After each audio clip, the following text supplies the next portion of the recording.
Hello mga Kuya Mon, Sabado ngayon at wala tayong pasok pero mas ginawa natin produktibo ang araw na ito dahil tayo maten ngayon ng HIV Awareness and Teen Pregnancy Prevention Seminar. Ito ay sa pangunguna ng 4 na SK ng poblasyon ng Calatagan.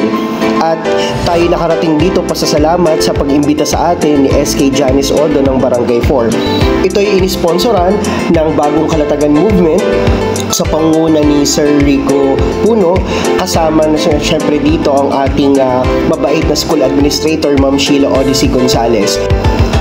Isa ito sa mga napakahalagang issue ng ating lipunan na dapat ding malaman ng isang kabataan ng Calatagan.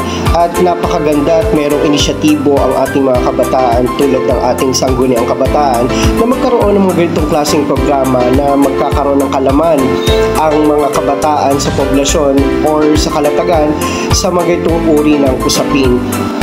Napaka-supportive din ng ating Rural Health Unit sa pangunguna ni Dr. Turno dahil sila mismo ang nagbigay ng kaalaman sa mga kabataan o participant na dumalo sa araw na ito upang malaman ang kahalagahan na magkaroon ng kaalaman about HIV and teen pregnancy. Siyempre, suportado din ito ng ating local government unit sa pangunguna ni Mayor Oliver Palacio kasama ng kanyang mga kasamahan. Napakaswerte ng mga mag-aaral ng Colegio de Santo Domingo de Silos dahil isa tayo sa mga naimbitahan na umattend dito. Kasama ang Supreme Student Council, ang Banda Colegio at ang Pitik CSDS Multimedia Team.